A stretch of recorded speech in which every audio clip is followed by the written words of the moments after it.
사도신경으로 신앙 고백하심으로 5월 15일 수요일 저녁 예배를 하나님께 드립니다. 나는 전능하신 아버지 하나님, 천지의 창조주를 믿습니다. 나는 그의 유일하신 아들, 우리 주 예수 그리스도를 믿습니다. 그는 성령으로 잉태되어 동정녀 마리아에게서 나시고 본디오 빌라도에게 고난을 받아 십자가에 못 박혀 죽으시고 장사된 지 사흘 만에 죽은 자 가운데서 다시 살아나셨으며 하늘에 오르시어 전능하신 아버지 하나님 우편에 앉아 계시다가 거기로부터 살아있는 자와 죽은 자를 심판하러 오십니다. 나는 성령을 믿으며 거룩한 공교회와 성도의 교제와 죄를 용서받는 것과 몸의 부활과 영생을 믿습니다. 아멘.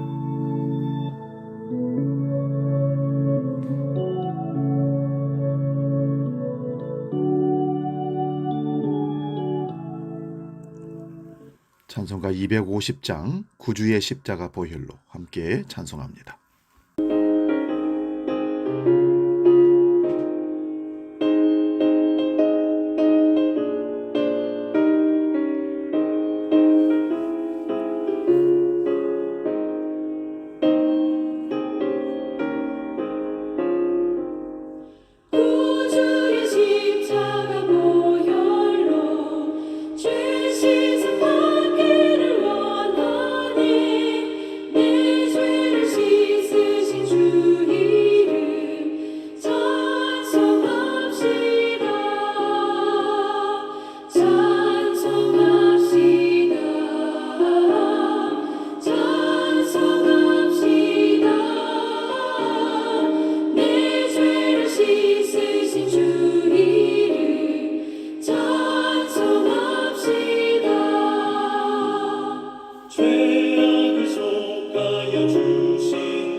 오늘 저녁 우리에게 주신 하나님 말씀은 신약성경 요한계시록 22장 13절에서 15절 말씀입니다. 이 말씀 봉독할 때에 살아계신 주님의 음성을 들을 수 있기 바랍니다. 요한계시록 22장 13절에서 15절 지금 봉독합니다. 나는 알파와 오메가요 처음과 마지막이요 시작과 마침이라.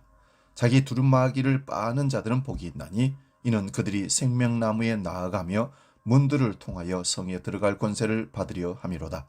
개들과 점술가들과 음행하는 자들과 살인자들과 우상 숭배자들과 및 거짓말을 좋아하며 지어내는 자는 다 성 밖에 있으리라. 아멘. 오늘 봉독한 말씀으로 요한계시록 강의 97번째 마지막 복, 이런 제목으로 말씀의 은혜를 나눕니다. 지난주에는 이 본문을 통해서 13절 중심으로 알파와 오메가를 살펴보았습니다. 오늘은 14절을 중심으로 자기 두루마기를 빠는 자들은 복이 있다고 하는 이 말씀 중심으로 은혜를 나눕니다. 자기 두루마기를 빠는 자들은 생명나무에 나아가며 문들을 통하여 성에 들어갈 권세를 받으려고 그렇게 한다고 오늘 말씀합니다. 거룩한 성 새 예루살렘에 들어가는 것은 이미 앞에서도 여러 번 살펴보았습니다. 거룩한 성은 지상의 건물이 아니라 새하늘과 새 땅의 내용입니다. 그러므로 거룩한 성이란 구약과 신약에 구원받은 모든 성도 곧 어린 양의 신부를 거룩한 성이라 이렇게 말씀합니다. 그러므로 두루마기를 빠는 자들의 복은 생명나무에 나아가는 것입니다. 이것이 영원한 생명의 복인데 성경의 마지막 복이라고 말씀할 수 있습니다. 성경에서 제일 먼저 나오는 온 이야기는 창세기 3장에서 아담과 하와가 에덴 동산에서 죄를 범함으로부터 시작이 됩니다. 죄를 짓기 전에는 옷이 필요 없었습니다. 벌거웠으나 부끄러움이 없었다는 것은 죄가 없었기 때문입니다. 죄가 없는 상태는 자신을 가릴 필요가 없습니다. 그러므로 옷이란 죄를 통해서 우리에게 나온 산물이란 사실을 기억하시기 바랍니다. 죄를 범하고 나니 부끄러웠고 두려웠습니다. 그 부끄러움을 가리기 위하여 행한 일이 나뭇잎으로 가린 것입니다. 그리고 두려움을 피하려고 나무 아래 숨었던 것입니다. 그런데 그런 죄인을 하나님이 찾아오셔서 가죽옷을 입혀주셨습니다. 가죽옷이 만들어지기 위해서는 반드시 짐승의 희생이 필요했던 것입니다. 그러므로 하나님이 가려주지 않으면 인간은 평생 부끄러워하고 두려워서 자기를 가리는 일만 하게 되어 있는 것입니다. 이것이 인간의 역사입니다. 자기를 치장하고 포장하고 자기의 이름과 자기의 영광을 드러내기 위하여 사는 것이 인생입니다. 이렇게 쌓이는 것들은 결국 자기의 의로 치환이 되는 것입니다. 이런 것들을 옷으로 비유하여도 됩니다. 자기 옷 자랑하는 것입니다. 세상의 업적을 옷처럼 입는 것입니다. 그러나 아무리 좋은 옷을 입어도 그것은 나뭇잎에 불과한 것과 같습니다. 악마는 프라다, 명품 옷을 입는다는 영화가 있습니다. 명품이라는 것은 결국 인간의 허영심을 채워주는 겁니다. 옷 한 벌에 시가 하나에 수억 원을 가격을 매깁니다. 그런 것들로 늙고 병들고 썩을 몸에 걸친다고 사람의 몸이 명품이 되지는 않습니다. 그들도 죽으면 흙밥이 되고 구더기가 파먹는 것입니다. 그런데 그런 일을 멈출 수 없는 이유를 성경이 밝혀주고 있습니다.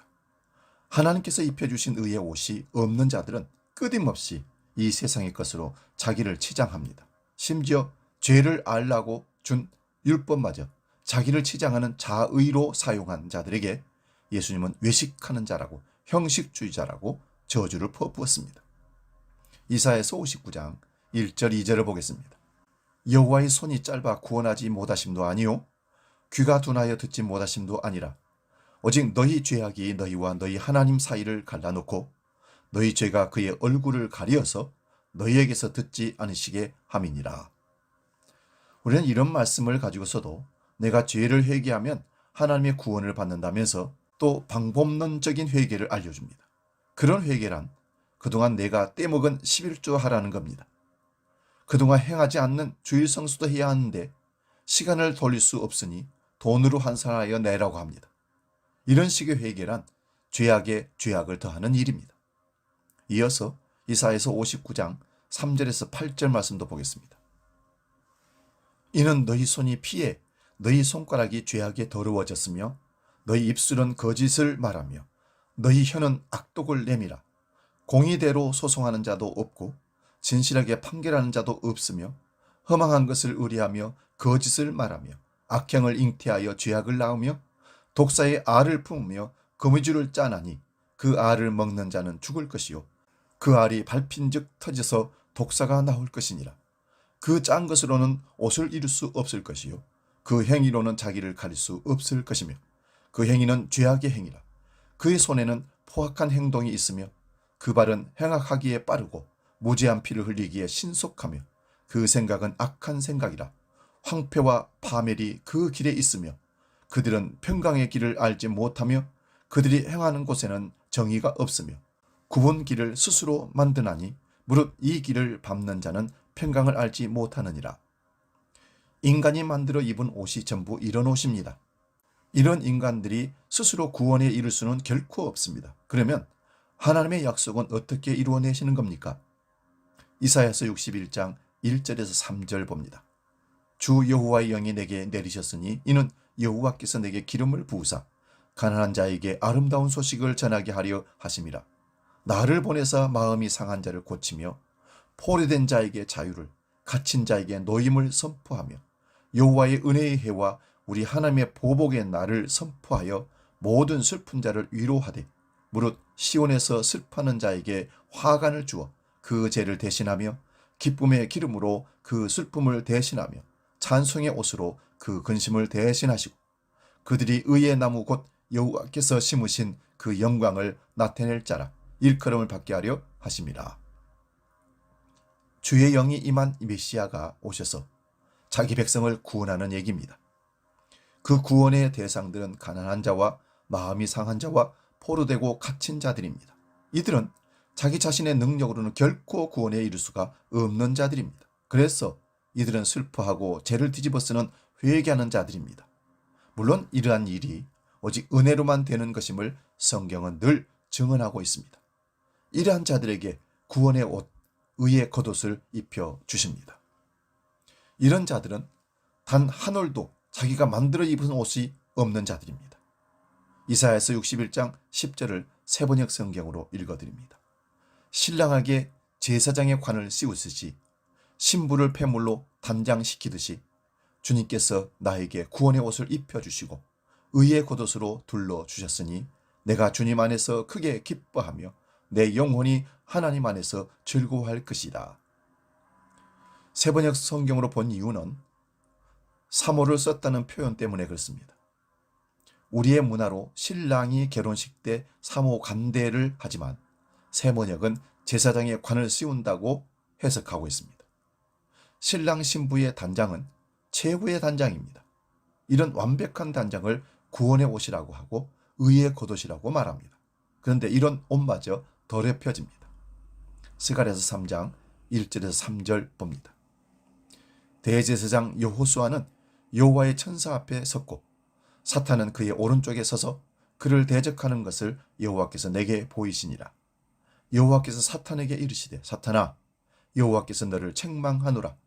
예루살렘을 택한 여호와께서 너를 책망하노라.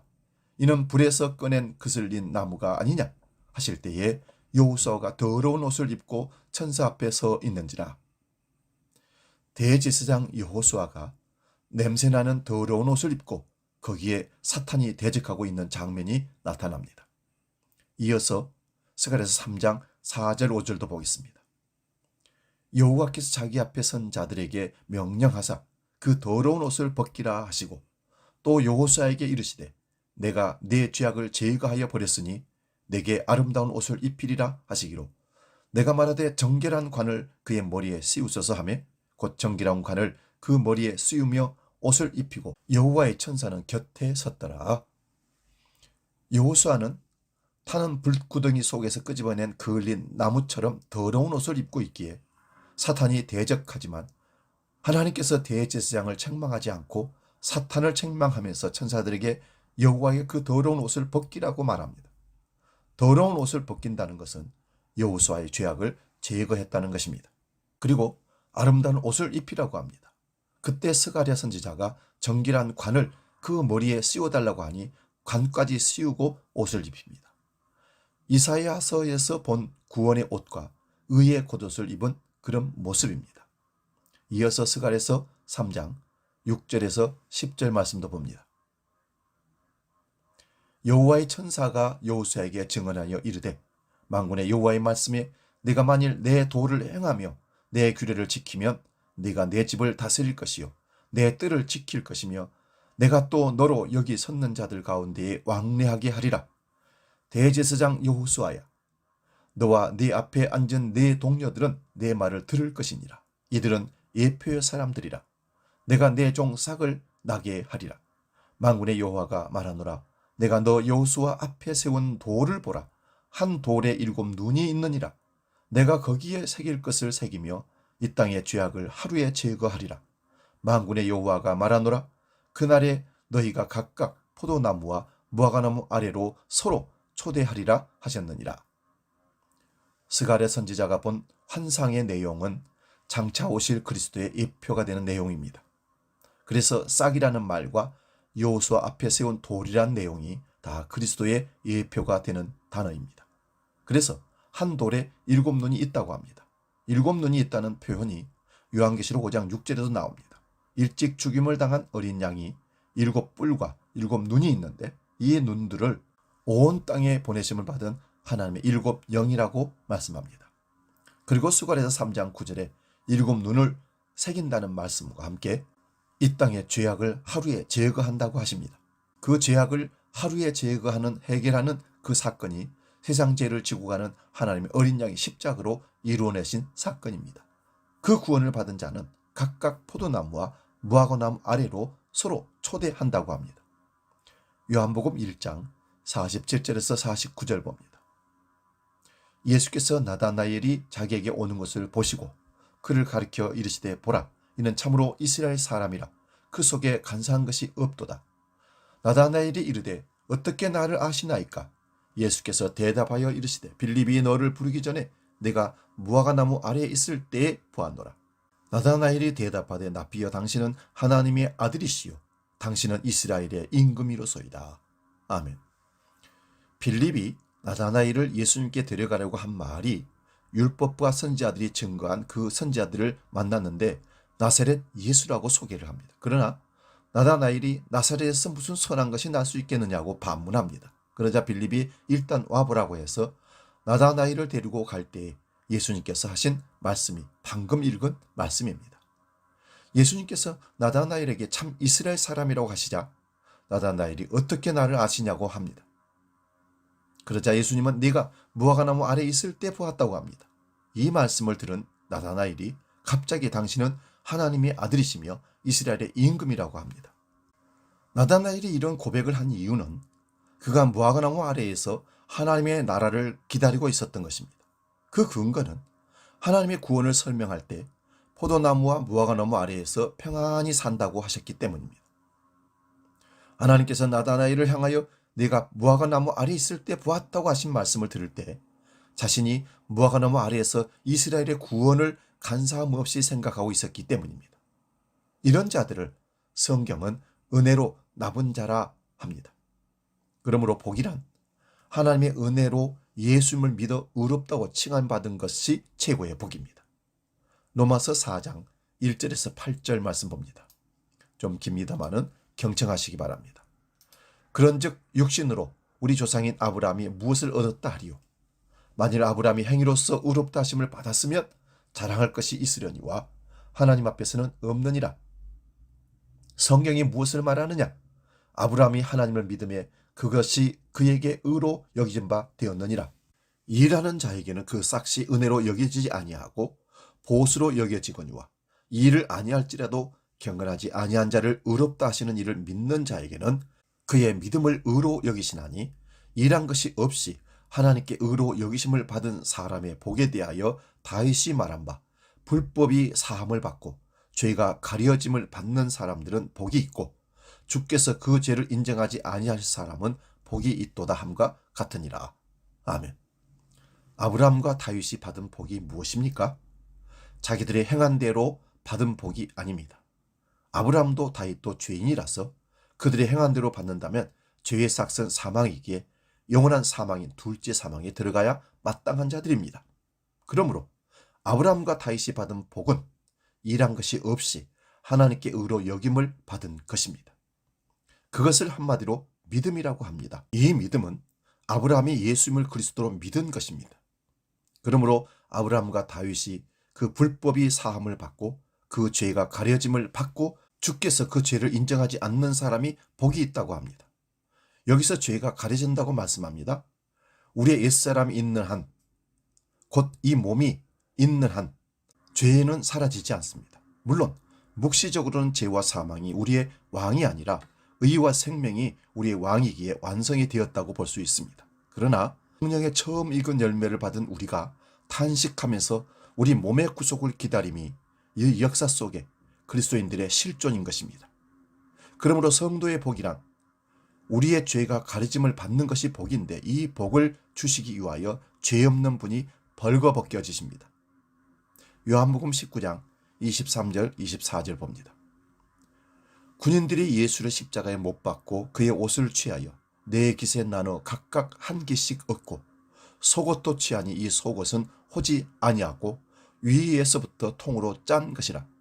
군인들이 서로 말하되 이것을 찢지 말고 누가 얻나 제비를 뽑자 하니 이는 성경에 그들이 내 옷을 나누고 내 옷을 제비 뽑나이다 한 것을 응하게 하려 함이러라. 군인들은 이런 일을 하고 로마 군병들이 예수님을 십자가에 못 박은 후에 예수님의 겉옷을 취하여 네 깃에 나누어 가져갑니다. 그리고 속옷은 통으로 짠 옷이라서 찢지 말고 제비를 뽑아 서로 나누어 가지라고 합니다. 이렇게 된 일은 시편 22편 18절 말씀이 성취되기 위함입니다. 그러므로 예수님의 십자가 처형은 시로라기 하나 거치지 않으시고 발가벗겨진 죽음입니다. 죄 없는 하나님의 아들이 발가벗겨져서 죽음으로 우리의 죄와 우리의 수치를 가려주신 것입니다. 이것을 에덴 동산에서 가죽옷으로 노아 홍수 때 정결한 짐승의 희생으로 율법에서 정결한 짐승의 희생 제사로 보여주셨습니다. 이 모든 말씀들의 성취를 예수님은 십자가로 다 이루어내셨습니다. 오늘 본문 15절을 다시 봅니다. 개들과 점순가들과 음행하는 자들과 살인자들과 우상 숭배자들과 및 거짓말을 좋아하며 지어내는 자는 다 성 밖에 있으리라. 지난주에도 살펴보았습니다마는 이들은 예수 그리스도의 십자가를 헛되게 하려는 자들입니다. 율법주의이며 영지주의자들이며 온갖 인간의 공적 사상을 말하는 자들입니다. 그러므로 그동안 보았던 계시록에서 의의 옷을 살펴보겠습니다. 계시록 3장 4절 5절입니다. 여기서 4대 교회에 그 옷을 더럽히지 않고 입은 자들이 몇 명이 있다라고 합니다. 그 옷이란 예수 그리스도의 보혈로 입혀주신 의의 옷을 말합니다. 그 의의 옷을 입은 자, 곧 그 옷을 더럽히지 않는 자의 이름을 예수님께서 아버지 앞과 천사들 앞에서 시인한다고 합니다. 계시록 3장 18절도 보면 자기들이 부족하여 부족함이 없다고 하는 라오디가 교회에게 하신 말씀입니다. 부유한 교회라서 하나님의 영광을 위한 일이라고 온갖 일들을 다 하였던 것입니다. 오늘날도 교회가 하나님의 영광을 하는 일이라고 하면서 보함직한 일들을 많이 했지만 오히려 그런 모습이 벌거벗은 모습이라는 것입니다. 예수 그리스도의 보혈만이 완벽하게 부끄러움을 가려주는 옷이 되는 겁니다. 계시록 4장 4절도 보면 흰옷을 입은 24장로들이란 구약과 신약의 구원 얻은 자들의 대표성을 보여준다고 말씀을 드렸습니다. 이들이 입은 흰옷은 예수 그리스도의 피로 씻은 옷입니다. 그러므로 이들이 머리에 쓴 관을 보호자 앞에 돌려드림이 마땅하다고 계시록 4장 10절에 말씀합니다. 계시록 7장 9절에서 14절 말씀도 14만 4천이 흰옷 입은 큰 무리라고 합니다. 이들은 모두 어린 양의 피에 그 옷을 씻어 희게 한 자들입니다. 예수 그리스도의 피가 아니면 천국에 들어가지 못합니다. 계시록 16장 15절도 보면 여기서 자기 옷을 지킨다고 합니다. 지킨다는 것은 주께서 입혀주신 의의 옷을 지킨다는 말씀입니다. 이 말씀은 오직 십자가의 공로만 의지하는 믿음을 말하는 겁니다. 계시록 19장 7절 8절도 보면 어린 양의 혼인 기약이 이르렀고 그 아내가 자신을 준비하였다고 합니다. 그 준비는 아내가 하는 것이 아니라 신랑이 준비하여 준 것을 받아 입으면 되는 일입니다. 그러므로 신랑이 자기 생명인 그 피로 만들어내신 그 세마포 옷을 입는 일이 성도의 옳은 행실이며 이들은 티나 주름 잡힌 것이 없는 완벽한 신부라고 에베소서 2장 26절 27절에 말씀합니다. 다시 오늘 본문 14절을 봅니다. 성경에 나오는 마지막 복입니다. 이 복이란 예수 그리스도의 피로 입혀주신 의의 옷을 다른 것을 붙이지 말라는 것입니다. 천국에서는 이 세상의 어떤 훈장도 공로도 들어갈 수가 없습니다. 오직 예수 그리스도의 피로만 들어갑니다. 그러므로 그 피 외에 다른 것을 덧붙여서 있다면 씻어내야 합니다. 자신이 순교하였을지라도 그것은 하나님의 은혜가 헛되지 않아서 된 것이지 자기 공로를 결코 주장할 수 없습니다. 그러므로 오직 보좌에 계신 이와 죽임당한 어린 양이 찬양받는 곳이 새하늘과 새 땅입니다. 찬송가 259장 예수 십자가에 흘린 피로써 찬송하고 기도하고 마치겠습니다.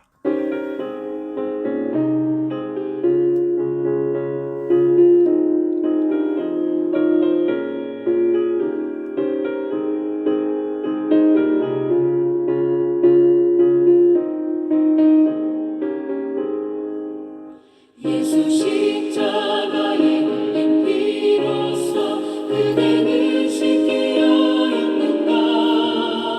더러운 죄 이게 하는 능력을 그대는 참을지 않을까. 예수의 보혈로 그대는 씻기어 있는가. 마음속에 여러 가지 죄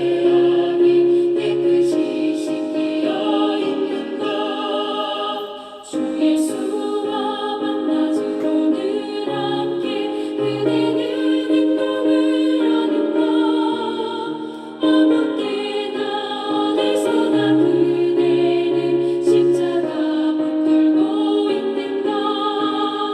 예수의 보혈로 그대는 씻기어 있는가. 마음속에 여러 가지 죄